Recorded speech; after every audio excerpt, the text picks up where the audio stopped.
brain aging. And the results were really amazing.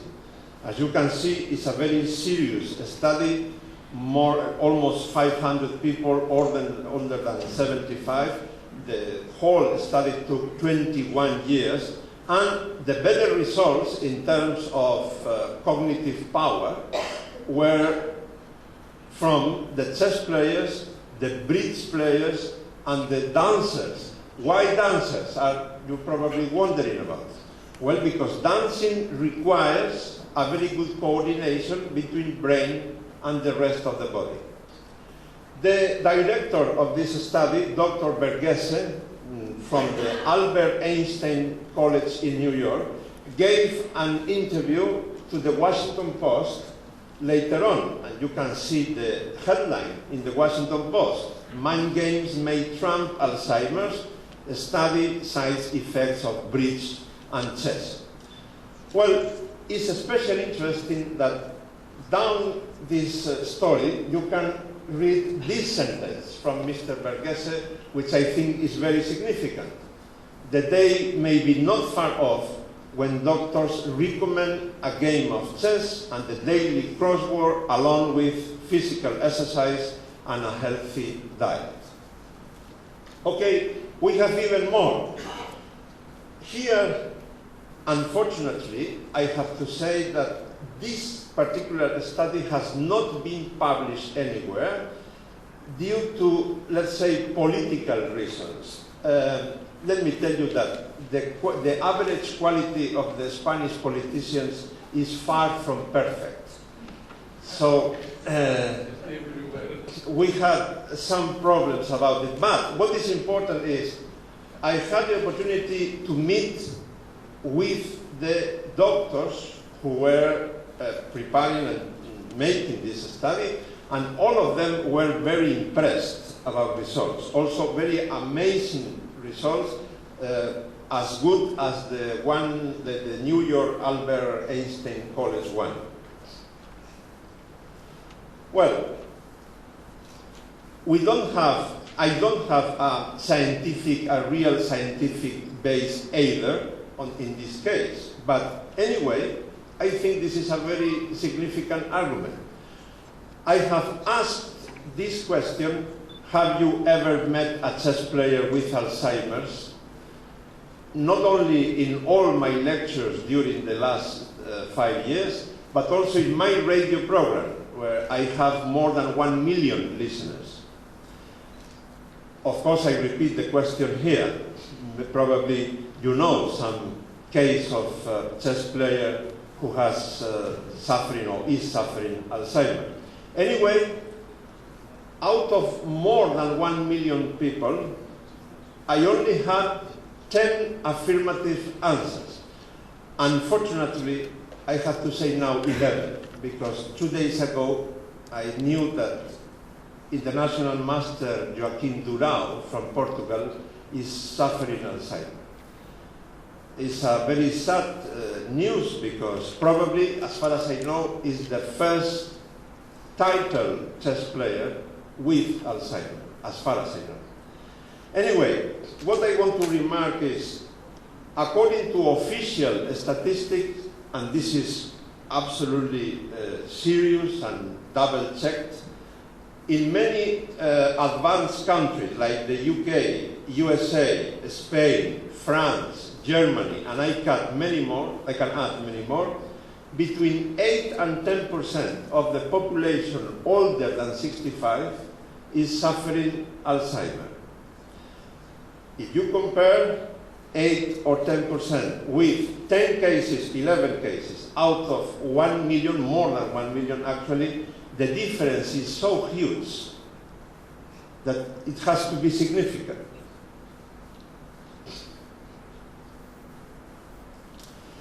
This one is a very interesting case. This has been published in the British Scientific Review Neurocase in 2005. It was an amateur British chess player who was showing the first symptoms of Alzheimer's, but very lightly. I mean, he was sometimes unable to remember where he has left the keys, or when he was playing chess, his calculation power was decreasing, but not dramatically. I mean, he was still self-sufficient, still able to live, to keep a normal life without any help. About 8-9 months later, he died by some reason, in principle, not connected with his illness, some traffic accident or something like this. Then the neurologist asked the family permission to make autopsy. And the result was really amazing, because his level of beta amyloid, which is like the thermometer to know how much Alzheimer or how much risk of Alzheimer you have, was extremely high, was corresponding to a terminal illness. But in reality, he was not terminal at all. He was keeping a normal life. So the hypothesis coming from this case is, in the worst case, if chess is not preventing Alzheimer, at least is delaying the process of the illness very much. When I say very much, I'm talking about 8 or 10 years. Now, can you imagine any person, 70 years old, let's say, and we are able to delay Alzheimer for 8 or 10 years? That would be really fantastic. Well, as you know, especially in, I would say in most of the countries around the world, life expectancy is rising dramatically. It's over 80 in many countries already. Of course, in principle, this is excellent news. We are living longer. But this is, from the very pragmatic point of view, this is also a big problem, because the governments are forced and are going to be more and more forced to spend a lot of money. It's a huge expense of money on taking care of people who are unable to take care of themselves, who are not self-sufficient. So that means that this is a priority goal, improve elderly people's health. And, well, if prevent is better and cheaper than cure, the best way of preventing is starting by children. So, as I indicated at the beginning, we have here a very strong additional argument to the one we already had before, to introduce chess massively in the schools. So that will be the conclusion of the first part of the lecture. The frequent practice of chess slows brain aging and can prevent or at least delay Alzheimer's. If some of you are particularly interested, I can also send you by email the original documents of the scientific studies I mentioned during this part of the lecture. But now there is a big question which many people, I mean outside chess people, can ask. Why chess? We have a lot of activities which for sure are very good to delay brain aging. Why precisely chess? Well, the first answer I have to say is because it is a game. Let's suppose that, for instance, the Turkish government decides that we are going to organize a big campaign to stimulate our citizens to study Japanese, because we know that Japanese is a very difficult language, so it's very good to delay brain aging. Well, I'm sure the Turkish government or any other government will fail on that campaign, because just a small minority of Turkish citizens in this case will be ready to study Japanese, because Japanese is a very difficult language, while chess is a game. So just for a start, we have that argument. But modestly, I have developed a decalogue, 10 reasons to promote chess, which I am going to summarize now. Well, number one is, of course, the most important one. You know, we can talk about hours on that matter. Chess develops intelligence. We are very frequently organizing congresses on chess and education and so on. You know a lot about that. Let me just give you two very summarized ideas. After 87 years of worldwide research made in many countries all over the world, we can say as an average that those children who are playing chess frequently are getting a better academic performance by 17% approximately, especially in mathematics and reading. By the way, it's quite easy to understand why in mathematics, but why in reading? I was wondering for years why children playing chess frequently read better than the other ones. And I think I have the answer. When you are reading, you are recognizing some signs, you are associating them, and you are understanding them. You are doing, of course, this in fraction of seconds. But this is the same you are doing when you are playing chess. So, a child who is used to do this by playing chess will read better than the other children. I think that's the explanation. And of course, they develop greater intelligence, generally speaking. Well, probably you know about Howard Gardner. He's a very prominent neurologist, very awarded in many countries, and he has developed this very interesting theory that we don't have only one intelligence, we have 7 intelligences, those ones. We can say categorically that chess develops at least 5 out of those 7. Of course, many of you now, I know, are thinking, well, maybe more than 5, because musical, well, of course, music is very connected with chess as well, but this hasn't been scientifically demonstrated yet. So let's be conservative. At least 5 out of 7. I think this is also a very powerful argument.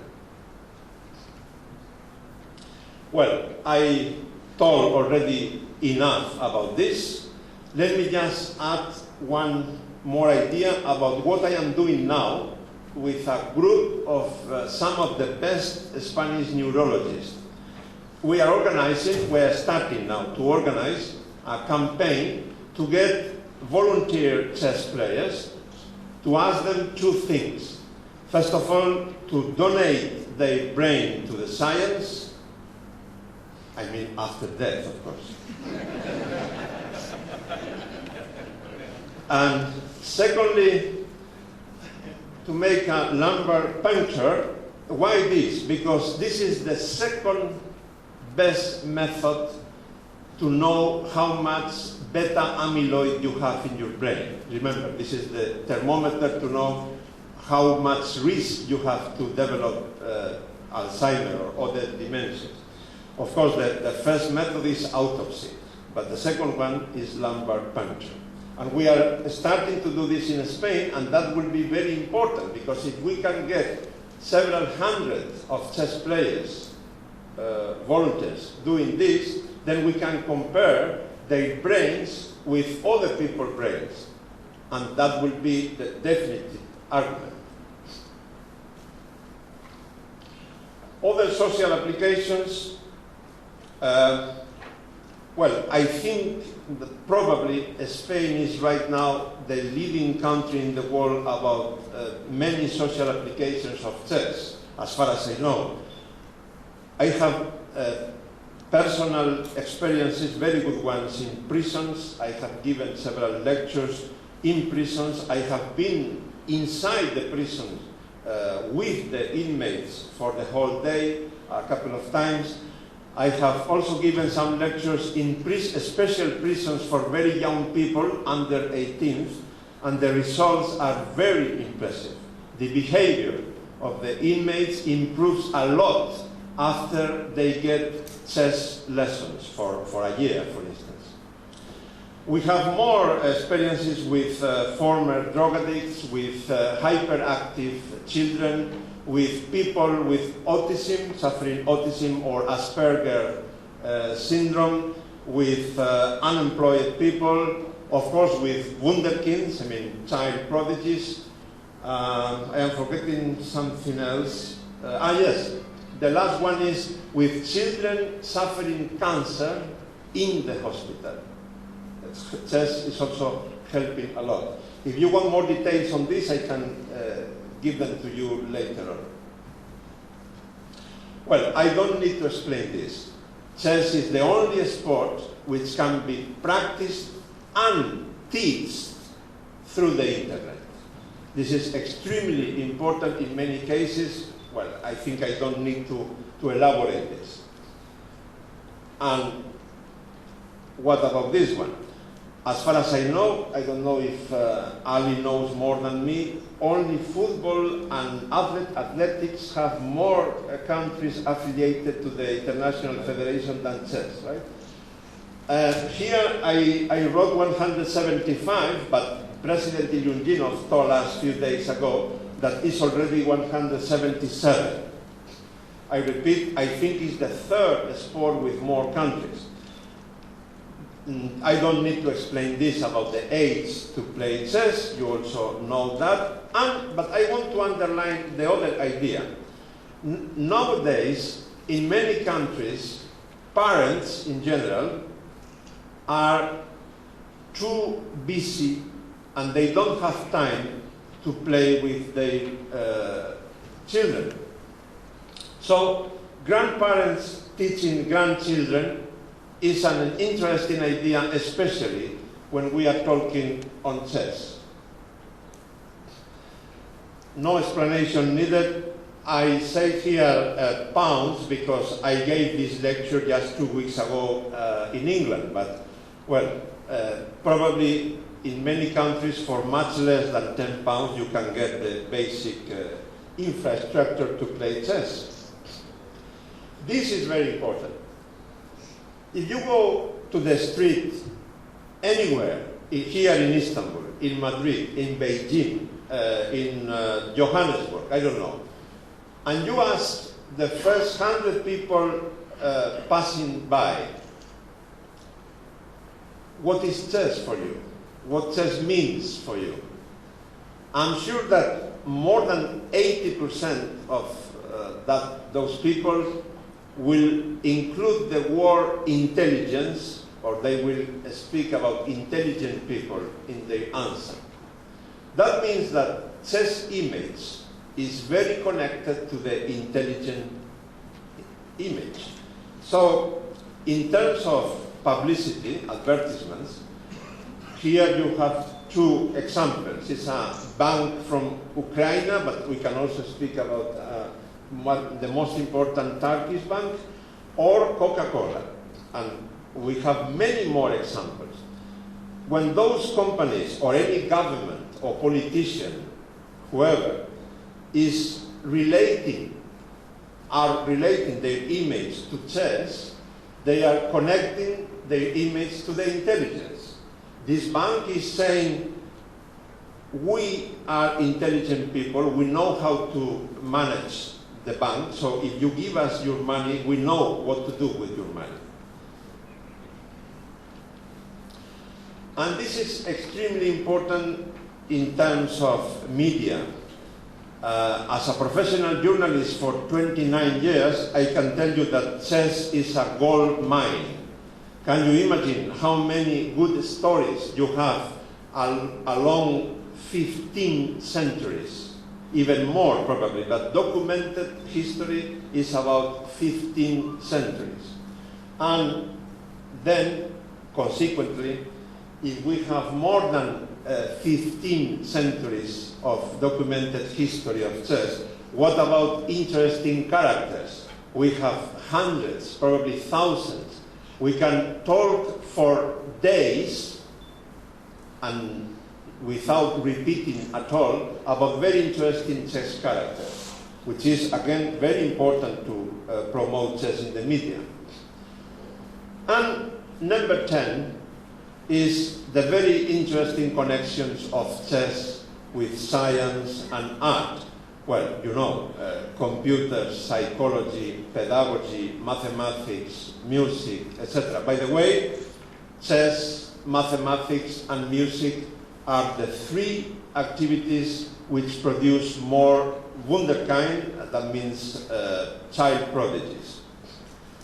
So, let me just underline one idea which I think is very useful when you are trying to persuade somebody or to promote chess. There is no computer at all. Even the supercomputers, the most powerful ones, are unable today to play perfect chess. They can play perfect draws, backgammon, a lot of games, but not chess. They are very far, actually. Maybe we have to wait until the quantic computers, which are a dream right now. Because the number of different games you can play in the chessboard is bigger than the number of atoms in the universe. The number of atoms, I think, is 1 followed by 80 zeros. By the way, don't ask me how they were able to count all those atoms, but several physicians told me I can say this categorically, okay? The number of different games is 1 followed by 123 zeros. And finally, 3 nice sentences I like to finish my lecture, which I think are not only nice, but very significant. Goethe, in my opinion, was one of the most intelligent, clever human beings ever. He said, chess is a touchstone of the intellect. But this sentence has a small danger, a small risk. People can think that chess is extremely complicated then. So it's not for me. Actually, my advice is before starting with any campaign to popularize chess, you have to destroy 2 false ideas, which are very popular, but are false. The first one is chess is very boring. Second, chess is too complicated, only for very clever people. So that's why I like so much this Hindu proverb, which goes to the point very directly. Chess is a sea in which a gnat may drink and an elephant may bath. You can choose. You can be an elephant, I mean professional chess player, but that is a very hard task, or just a gnat or something in the middle between. And finally, my favorite one, because I think this is really very nice, was from Tarras about 100 years ago. Chess, like love, like music, has the power to make people happy.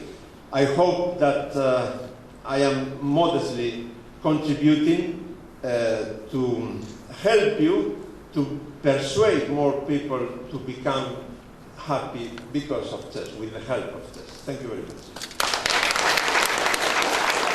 First of all, I want to thank you for this excellent presentation. Okay, I don't think that Leoncio changed anybody's opinion here, because we are fully addicted to chess, all of us. But why I asked him to make this presentation, we can use this in every federation, every country, in different areas to persuade the people. And I hope Leoncio give us permission to use it. Of course. So we will publish this presentation as a PowerPoint presentation the Chess School website with additional remarks. We ask you to use it. Now, before we make a break, I didn't forget many people. I will say that after the break, we'll go to the brief reports of Lakhdar Mazuz, Jal al-Sahar from Egypt, Giulio Ingolotti, my old teammate in 2006, is here. Giulio, no. Mr. Frugoni, Enrico Frugoni is here. Yes. You are behind, I couldn't recognize you. Of course, Horacio Blanco. Abigail, we would like to listen from you about China. And Hadi, of course. And from United States Chess Federation, Jerry Nash is here. No. We have never seen Jerry Nash. And is there anyone from US Chess Federation? So it's very pity that